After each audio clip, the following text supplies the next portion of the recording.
వస్తున్నాడు అబ్బాయి వస్తున్నాడు. హాయ్ మామా, వెల్కమ్ బ్యాక్.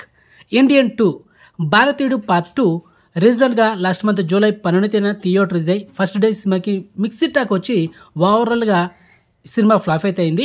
మరి ఈ నెల ఆగస్టు 9న ఈ సినిమా థియేటర్లో రిలీజ్ అయిన 4 వారాల గ్యాప్లోనే మనకైతే ఓటీటీలో నెట్ఫ్లిక్స్లో మల్టిపుల్ ఆర్డర్లు స్ట్రీమింగ్ చేశారు. అసలు ఈ సినిమా థియేటర్ల వర్షన్ ఎందుకు ఫ్లాప్ అయింది మనం తెలుసుకున్న రివ్యూ వీడియోలో. సో వీడియోని స్కిప్ చేయకుండా ఎండ్ వరకు వాచండి. మొత్తానికి నేనైతే సినిమా కంప్లీట్ చేశాను మామ. సో సినిమా ఎంట్రీలో చూసిన తర్వాత నాకైతే బాగా నచ్చింది మామ. సినిమా మంచి ఎలిమెంట్స్ ఉన్నాయి, మంచి ఎమోషన్ సీన్స్ ఉన్నాయి అండ్ మంచి మెసేజ్ ఉంది సినిమాలో. మరి ఎందుకు ఈ సినిమా థియేటర్ వర్షన్ ఎందుకు ఫ్లాప్ అయిందో కొన్ని సీన్స్ ఉన్నాయి, కొన్ని చెప్తాను అనమాట. ఇంటర్వెల్ సీన్ అయితే ఎస్పెషల్లీ టూ మచ్ లాగ్ ఉంది అండ్ అదేవిధంగా క్లైమాక్స్ చూసుకుంటే అంత ఇంప్రెస్ అయితే లేదు. అండ్ మనకు క్లైమాక్స్ ఇంటూ కూడా ఇచ్చాడు ఇండియన్ 3 అని.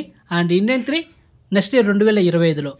ఇక ఈ ఇండియన్ 2 గురించి మాట్లాడుకోవాలంటే సో మెయిన్గా డైరెక్టర్ ఫెయిల్ అయ్యానమాట. సో స్టోరీ ప్రజెంట్ చేసిన విధానం కానీ తర్వాత పిక్చరైజేషన్ ప్రొడక్షన్ వాల్యూస్ చాలా రిచ్గా ఉన్నాయి దాంట్లో, నో డౌట్.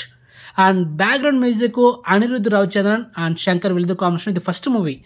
కానీ అనిరుద్ధ్ రవిచంద్రన్ ఒక్కొక్క సాంగ్లో బాగా స్కోర్ చేశాడు కానీ బ్యాక్గ్రౌండ్ మ్యూజిక్ అంత ఇంపాక్ట్ క్రియేట్ చేయలేకపోయాడు. ఈ సినిమాకి మ్యూజిక్ డైరెక్టర్ ఏఆర్ రెహమాన్ గారు ఉంటే మాత్రం ఒక లెవెల్లో ఉండేది. కానీ అది కొంచెం ఫీల్ అయితే మిస్ అయ్యారు అనమాట సినిమా ఎంటర్లో చూసేసరికి.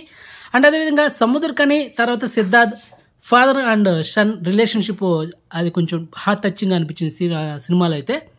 సో మంచి మెసేజ్ అయితే చూపించాడు, ప్రజెంట్ చేశాడు డైరెక్టర్. కానీ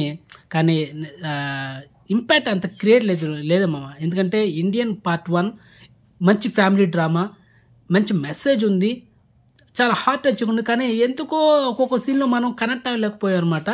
అండ్ అదేవిధంగా ఫస్ట్ హాఫ్లో చూస్తే కమ్ బ్యాక్ ఇండియన్ అని ఒక మెసేజ్ ఇస్తే తర్వాత సెకండ్ హాఫ్లో గో బ్యాక్ ఇండియన్.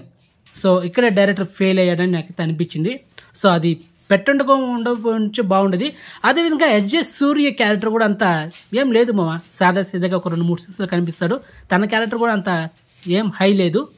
ఇంకా ఎక్కువ చెప్పాలంటే సినిమాలో మెయిన్ విలన్స్ అనేది ఎవడే లేడు మామ. సో అది ఒక మైనస్ పాయింట్ చెప్పొచ్చు. సో ఇక కమల్ హాసన్ గారి యాక్టింగ్ అయితే దాంట్లో నో డౌట్ చింపేశాడు యాక్టింగ్ మాత్రం. ఆ ఏజ్లో ఆ తర్వాత ఆ 6 ప్యాక్ ఆ బాడీ చూపించడంలో అక్కడ ఫైట్ కానీ చాలా బాగుండింది. అండ్ చిన్నపిల్లల కిడ్స్ ఏదో చక్రాలు కట్టుకొని వెళ్తూ ఉంటే దాన్ని ఆ సీన్ చాలా ఒక మ్యాక్సిమం ఒక 5 మినిట్స్ ఉంటుంది ట్రైన్లో కానీ అండ్ స్ట్రీట్లో కానీ వెళ్ళినప్పుడు. ఆ సీన్ చాలా బాగా క్రియేట్ చేశాడు డైరెక్టర్. అది హైలైట్గా ఉందన్నమాట ఆ సీన్ మాత్రం. సో ఇలా కొన్ని సీన్స్ అయితే బాగున్నాయి. కానీ డైరెక్టర్ శంకర్ గారు ఇలాంటి మెసేజ్ తన మూవీస్లో చాలా ఇచ్చాడు. కానీ అది రొటీన్గా అనిపించేసరికి ఆ ఫీల్ అయితే మిస్ అయింది అనిపించింది నాకైతే ఎంటర్లీ సినిమా చూసేసరికి. సో అందుకే సినిమా ఫ్లాప్ అవడంలో మెయిన్ రీజన్ అనమాట. సో ఫైనల్లీ ఈ సినిమాకి నేను ఇచ్చే రేటింగ్ 5కి అవుట్ ఆఫ్ 2.5 మామ. కానీ సినిమా అయితే నాకైతే నచ్చింది. కానీ పార్ట్ 1 క్రియేట్ చేసిన హైప్ ఈ సినిమా ఆ ఫీల్ అయితే మిస్ అయిందని నాకు ఎంటర్లీ అనిపించింది అనమాట. సో మొత్తానికి మామ అది మామ.